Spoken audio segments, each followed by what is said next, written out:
Harriet Herman, age 19, a student for whom each morning is brightness. Alive with the intensity of the young, alive to the sights and feelings of each new day, reaching out to touch and be touched by a world she cannot hear, studying and working and living, surrounded by mystery. The tones and inflections of the human voice, the rhythms and melodies of music are all unknown. For Harriet Herman is totally deaf.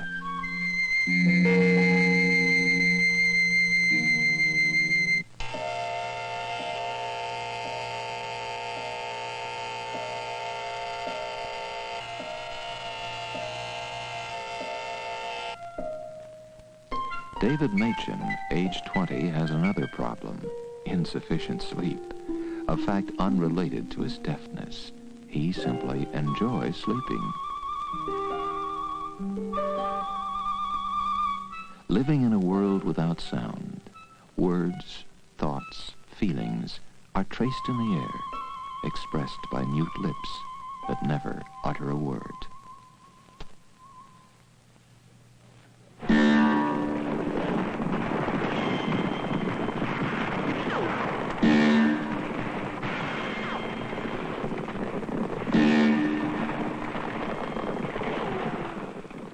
The world of the deaf is a world of barriers, silence separating one man from his brother.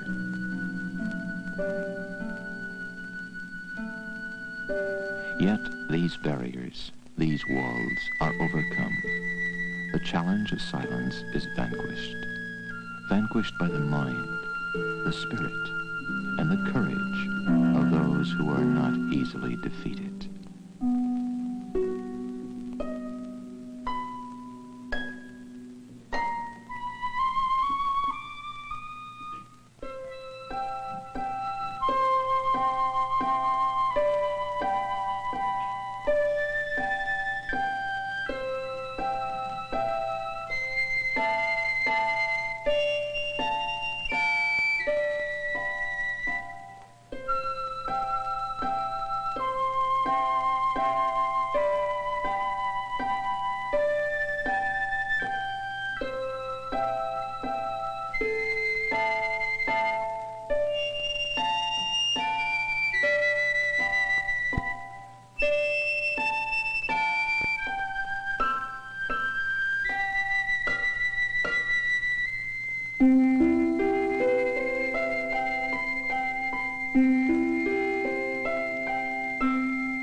There is a turning point in the life of each deaf person. Some turn inward upon themselves, seeking shelter, protection, behind barriers of silence.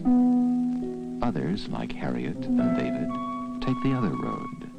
They turn their faces to the world and simply live.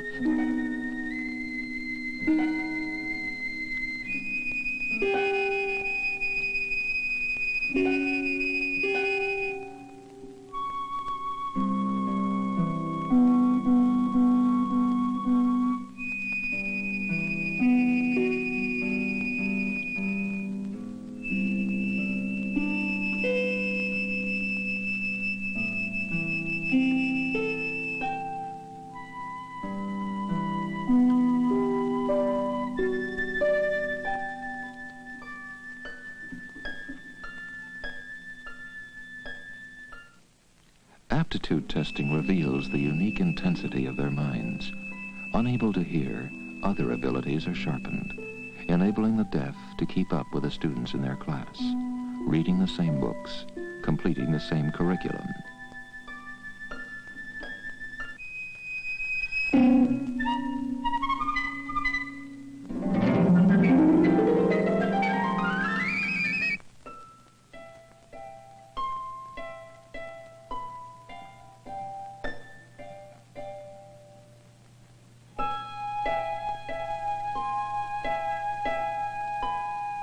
From childhood, the deaf learn to communicate without the spoken word.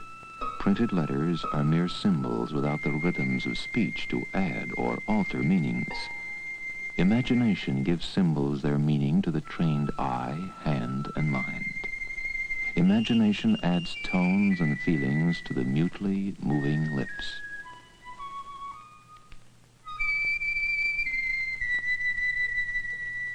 There is a limitless number of symbols that can be transformed into an idea, a feeling, a mood, creating an entire world of meaning for those who understand the symbolic language. Obviously, the deaf are not handicapped for learning one more symbolic language, the language of computers. At the Institute of Computer Management, a division of Litton Industries, the extraordinary capacities of the deaf and the unique needs of computers have been brought together. For a computer can function no more effectively than the mind using it. Before it can yield answers, a computer must be programmed. It must be asked questions in a symbolic language that enables it to process this information and formulate a reply. A programmer converts abstract equations, ideas, and data into this symbolic computer language. Electronic data processing has become a more revolutionary force than atomic energy. There is no limit to the information that can be symbolically represented or stored on magnetic tape or data processing cards. Computers are a powerful new tool, expanding the ultimate dimensions of the human mind, allowing us to compute and analyze vast quantities of information in billionths of a second. Industry, government, education have all become dependent on the computer, and it is now apparent that the current shortage of programmers is growing as existing schools are unable to fill this need.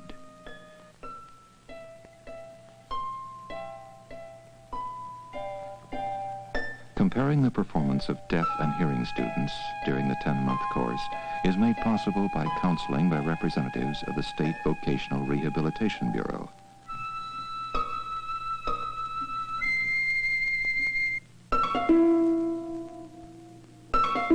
The simplest manual computations are now performed electronically.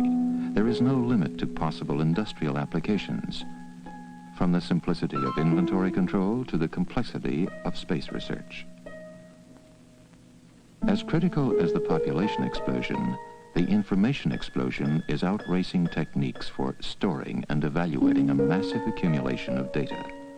The computer enables our society to utilize this ever-expanding knowledge. Taking this vast quantity of information from the laboratory and the library shelf, bringing it into the practical world of industry and commerce where new ideas, new concepts can be put to work. But whether the task to be performed is simple or complex, a programmer is the vital key to the entire operation.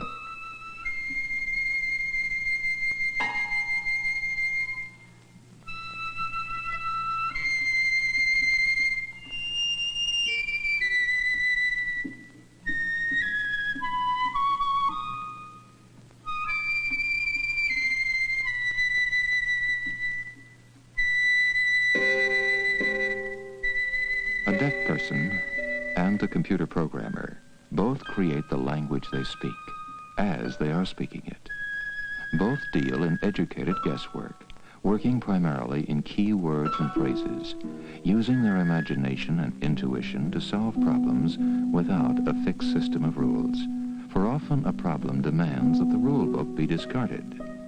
To this new profession, the deaf bring experience and capacities which make them extraordinarily qualified for these tasks.